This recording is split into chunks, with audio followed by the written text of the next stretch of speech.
Hello everybody, my name is Dratnos, and welcome to my guide to the Fury Warrior Mage Tower time walking fight. You can get this beautiful, I actually think it looks really good, recolor of the armor from Tomb of Sargeras. The fight for this, I'm logged out in arms right now, but legendaries don't work, Legion legendaries don't work, trinkets do work, sockets do work. So if you want to optimize for this, go get items that have sockets in them. Put those on. Everything's getting scaled down to item level 50, so don't worry about item level, and just get stuff that has sockets. For trinkets, I used Old Warrior's Soul and Reactive Defense Matrix. Reactive Defense Matrix did 20% of my healing, but the overwhelming majority of my healing was done. I should switch to Fury so I can show you Fury talents for this part of the video, so I will do that. The overwhelming majority of my healing actually came from Impending Victory, which I used as the tier 2 talent. Instead, I've seen people using double time. It's definitely a nice quality of life on this fight to be able to charge a lot. Impending Victory, though, I mean, it gives you so much extra healing to be able to press this. I mean, regular Victory Rush is really good too, but I really liked Impending Victory there. Also, I did a little burp. I'm not sure if that came through the microphone. I'm not sure of the quality of this microphone, so we'll see if that ends up being through in the final recording. Anyways, I played Fresh Meat in the first row, Massacre down here. I played Warpaint. You could play Bounding Stride. Makes it a little bit easier to dodge the meteors in the later phases of this fight. I played Cruelty. Bladestorm is really nice for this, actually. Lines up really well. I would very much recommend Bladestorm. I think some people are using Meat Cleaver, which is also... that's going to feel really good for those parts of the fight, but man, Recklessness Bladestorm makes short work of some of the ad waves, so you can experiment with both. And then I played Anger Management down here. My experience with this was it was quite a free appearance to get compared to Havoc Demon Hunter. I've been playing a lot of Havoc recently. I've been raiding as Havoc. I haven't played Fury since Tomb of Sargeras, or since Nighthold, actually, when this very first came out. The last time I really played Fury seriously was then, and I got it the first week back then as well, and I would say I killed this in 3 pulls, and I should have killed it on the first pull. I was just dumb and wiped it 2% because I made a mistake. Whereas the arms or the Havoc challenge was way harder, which is also the arms challenge. So, anyways, if you're interested in getting this tier set bonus for Warrior, I would say this is by far the easiest path to success there. Again, you can see me just looking at my talents there, or the trinkets and stuff, Reactive Defense Matrix, what I ended up using. Not a big deal, though. You should have enough self-healing as a Fury Warrior, even if you don't take Impending Victory, just with Victory Rushes. So the fight starts out, and you get these 3 little imps that spawn, these fire imps. These things stack up in damage over time. If they're ignored, they actually can hurt quite a bit, but they're not too much of a worry right at the start of the fight, and you just want to be focusing on damaging Agatha and cleaving those ones down. Imp Servants will spawn as well. The Imp Servants get this little notification. They make you think it's really important. They are not as important, actually, as managing the rest of this fight. If they make it to the boss and start channeling on her, she heals actually fairly slowly. You do not want that to happen for a long time, but it is much less bad, actually, than letting these other imps, these smelly imps, whatever they're called. I actually I have no idea what they're called, but those imps, the plague imps, those really need to die, or you need to bait them so that they explode far away, because they leave a void zone that is really nasty for the rest of the fight. It slows you by a lot. So using effects like Intimidating Shout can be really good for managing all of the ads in this fight, stopping all their casts.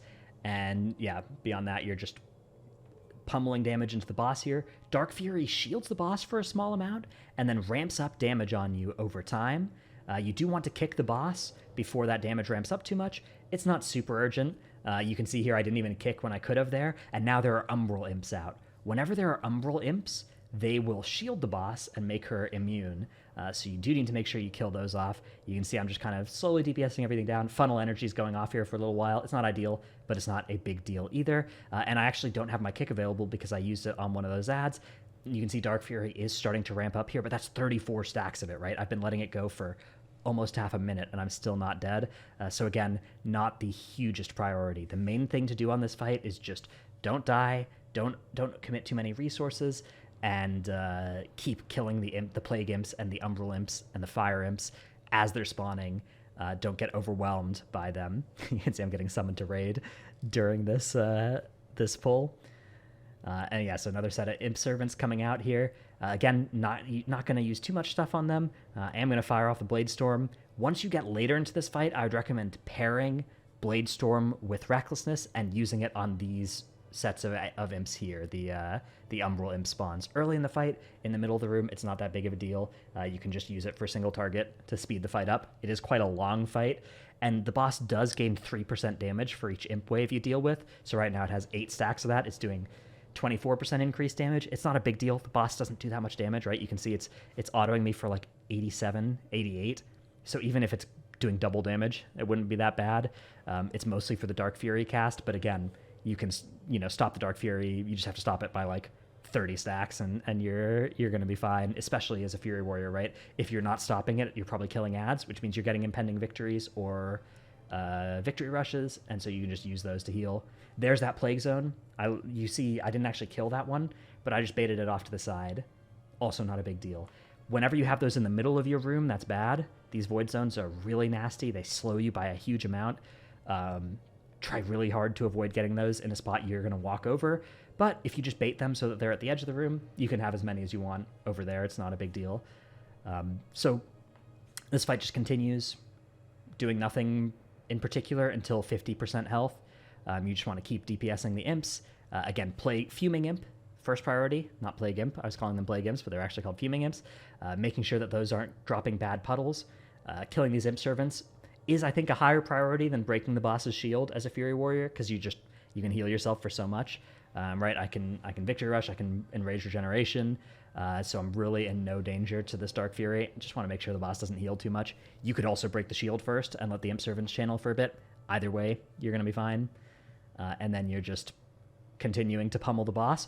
The boss pushes at 50%, so you want to avoid there being too many ads up when the boss pushes. If the boss has just spawned ads, don't push her below 50% until you're ready. And then once she reaches 50%, you're going to start getting these meteors. These boulder things will come from that side of the room for the rest of the fight.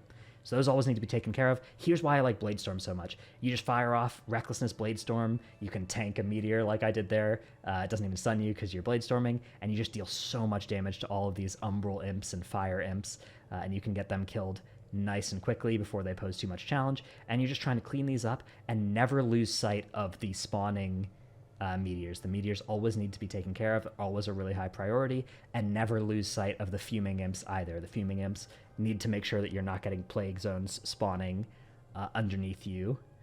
So those are just kind of always the first thing you're looking for. The way you wipe on this fight is there's a meteor you weren't looking for, or there's a Fuming Imp that you didn't notice that puts a really bad Void Zone. You will rarely wipe if you're like a couple seconds late on noticing Imp Servants, so I would say don't be too worried about them. These imp servants are bait. They're, you get the big message on your screen that says they're coming, but don't worry too much about them. You're just looking for the Fuming Imps and stuff. And again, you can see a nice lineup as well. Beautiful timing. This will happen for basically the rest of the fight. Is every Recklessness Blade Storm will be like right as there's a wave of ads coming, and you can just handle them extremely quickly. So you can see the boss health is moving fairly slowly here.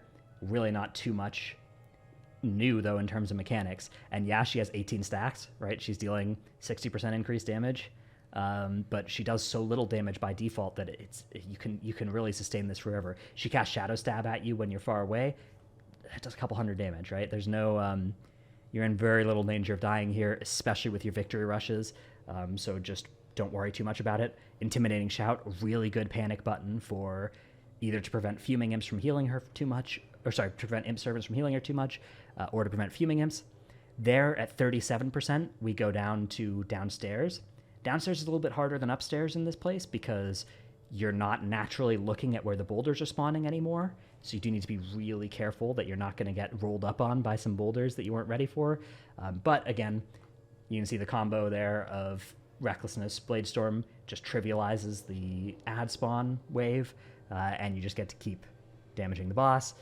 Switch to the Imp Servants if you can and there's nothing else going on, but if there's any other ads, I would prioritize them over the Imp Servants even. And there's another cast of Dark Fury, so we're just trying to break that shield. Again, always keeping an eye on where the next boulders are coming from, making sure we don't get hit by them like that. But they don't even kill you. This is the part where if you watch the VOD, I'm saying I should be dead here. Those should one-shot you, but they don't. You can just tank them. They stun you. Not a big deal. It can be a big deal if other mechanics going on. There I spawned a Plague Zone, another thing you're not supposed to do, but this is a forgiving challenge. Luckily, the Plague Zone, you can see, it's not in the worst place. It's not ideal either, but once the boss reaches 20%, she does teleport up to the top of the room again, back to upstairs. And you can see we've got an add spawn wave coming out here as well. So I've got Recklessness Bladestorm for this, but I do need to be careful and make sure that I get the right targets hit with this. So I want to make sure that I'm getting the Umbral Imps and the Fire Imps and just killing them off as quickly as possible. I did miss one Umbral Imp here. Those things translocate around, but the main reason you need to kill them is actually just so that the boss gets unshielded and you can keep damaging the boss. The Fire Imps and the Umbral Imps will both do a lot of damage to you as well if they're left unchecked, so you do want to kill them off. You can reflect them as well. You can also reflect the shadow spikes that Agatha will do at you if you're out of range. It doesn't seem to reflect much damage back onto her though, so I wouldn't worry too much about it. I would mostly use the reflect for a synchronized set of imps casting on you. And again, even as the boss starts getting low, unless she's sub 1%, don't start greeting. She'll heal up if you start greeting and you start leaving these imp servants, and that's how you wipe. Just always kill adds. If there's ever an add up, it's always a higher priority than boss damage unless she's sub 1%. In which case you can tunnel boss. But again, we have another set of ad spawning, and we've got Reckless Bladestorm almost up. So we press those buttons, and what are they going to do, right? There's just no counterplay. And so the boss is quite large now, almost 30 stacks, almost 100% increased damage from default levels, and still just barely tickling.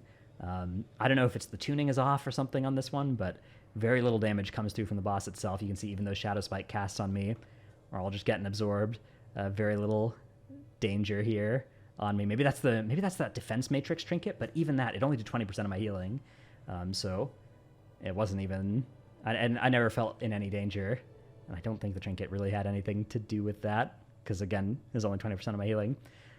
Okay, so that's the fight. I would say if you're looking for a Mage Tower appearance, this is probably the easiest way to get one. Fury Warrior 1 feels like the path to relatively easy victory. So go forth, get your cool armor set, and hope you enjoyed the video. Thanks for watching, and I'll see you in the next one. Bye.